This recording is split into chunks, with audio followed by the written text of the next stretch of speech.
ত্যাগ এবং ভোগ দুটো কিন্তু বিপরীতার্থক শব্দ। এখন ত্যাগী বুঝাতে হলে আসলে ভোগ বুঝাতে হবে, ভোগ বুঝতে হবে। আমরা এখানে যারা আছেন সবাইকে যদি আমরা জিজ্ঞেস করি কি আপনি ত্যাগ পছন্দ করেন না ভোগ পছন্দ করেন, একদম মন থেকে বলেন তো, সবাই বলবে ত্যাগ পছন্দ করি। এটা কিন্তু মনের কথা না রে ভাই, এটা মনের কথা না। সবাই একটু ভোগ পছন্দ করে। আমরা যখন স্কুলে ছাত্র ছিলাম, আমি জানি না এখন যারা স্কুলে পড়েন তাদের জন্য এটা আছে কিনা, একটা রচনা আসতো, তোমার জীবনের লক্ষ্য কি, ইউর এইম ইন লাইফ। তো আমরা সবাই বেশিরভাগই লিখতাম বড় হলে একজন আদর্শ শিক্ষক হতে চাই। এটা কিন্তু মনের কথা না। এটা কি সবার মনের কথা? তাহলে তো যখন বিসিএস এ পরীক্ষা হয়, যখন ওই যে সবাই একটু মানে অগ্রাধিকার ভিত্তিতে তার চয়েস গুলো দেয়, দেখবেন যে এডুকেশন ক্যাডার সবার নিচে থাকে। কেউ কেউ শিক্ষক মন থেকে হতে চায় না, কারণ শিক্ষক হলে ইনকাম কম, তাই না? সুতরাং এই যে আমি আপনি আমরা যারা আছি, আমরা যদি বলি যে আমরা ত্যাগী, কারণ আমরা চাই আমরা শেরাটন, সোনারগা, তারপর কি সব ভালো ভালো রেস্টুরেন্ট আছে না এখানে, লা মেরিডিয়ান, তারপরে যে ওয়েস্টিন, আর কি কি নতুন নতুন হয়েছে।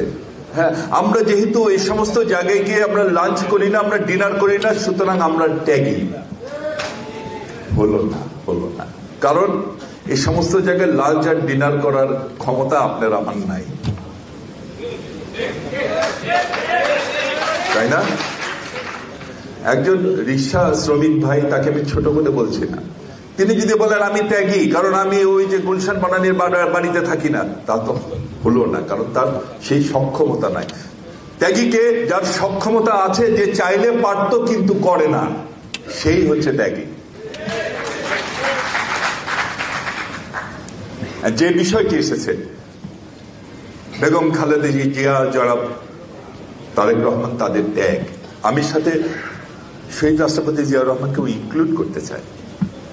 আমাদের আদর্শ যেখান থেকে শুরু, শহীদ রাষ্ট্রপতি জিয়াউর রহমান তখন প্রেসিডেন্সিয়াল গভর্নমেন্ট, আর প্রচুর ক্ষমতা প্রেসিডেন্টের, যা চাইতেন তাই করতে পারতেন,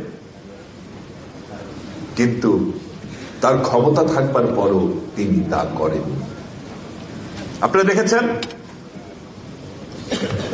উনি ছেঁড়া তালি দেওয়া কাপড় চোপড় পরতেন, উনি বাড়িতে 1-2 তরকারি দিয়ে খাবার খেতেন। সিম্পলিসিটির পারফেক্ট এক্সাম্পল।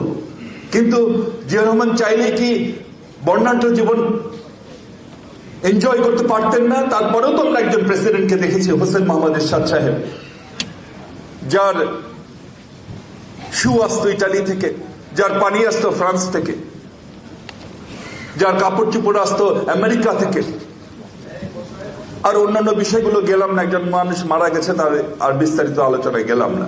কিন্তু জিয়া রহমান চাইলেও তো সেই বর্ণাঢ্য জীবন যাপন করতে পারতেন, তিনি তা করেননি। সুতরাং এটাই হচ্ছে ত্যাগের একটি পারফেক্ট এক্সাম্পল।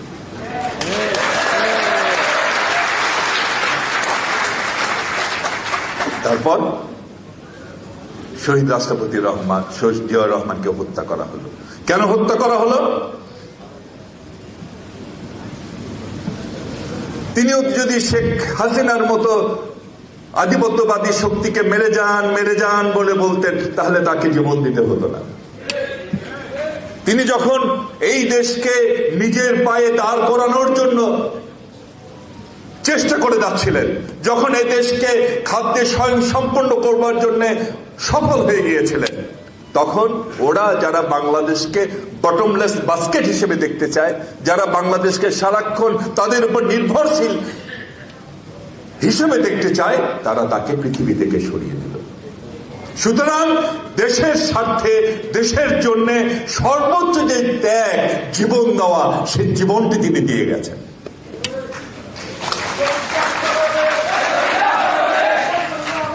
আমি আমি একটু শর্টের মধ্যে সব বলছি। এবং এরপরে আসেন বেগম খালেদা জিয়া। শহীদ রাষ্ট্রপতি জিয়াউর রহমানের মৃত্যুর পর ওনার তো রাজনীতিতে আসবার প্রয়োজন ছিল না।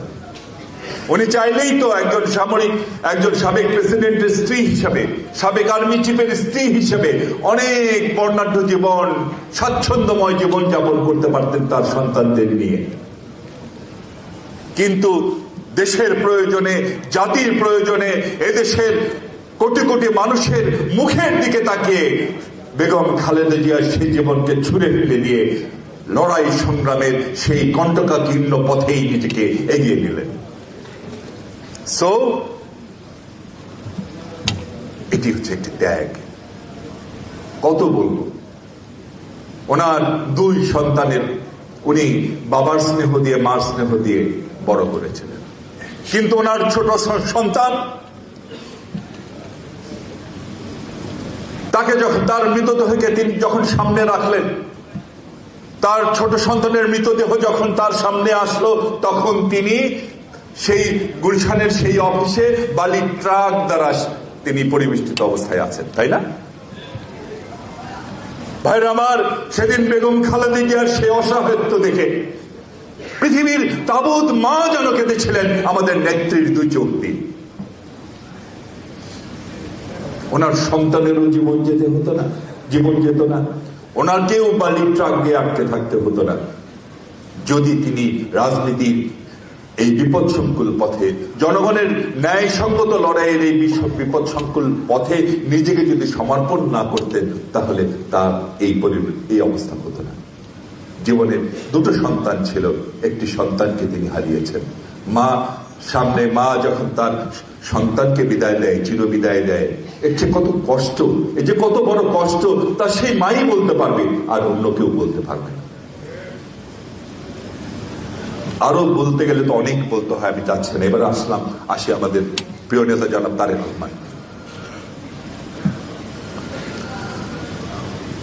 তারেক রহমান একজন ভাগ্যবান মানুষ। পৃথিবীর কজন মানুষের এই ভাগ্য হয়, বাবা প্রেসিডেন্ট, মা প্রধানমন্ত্রী।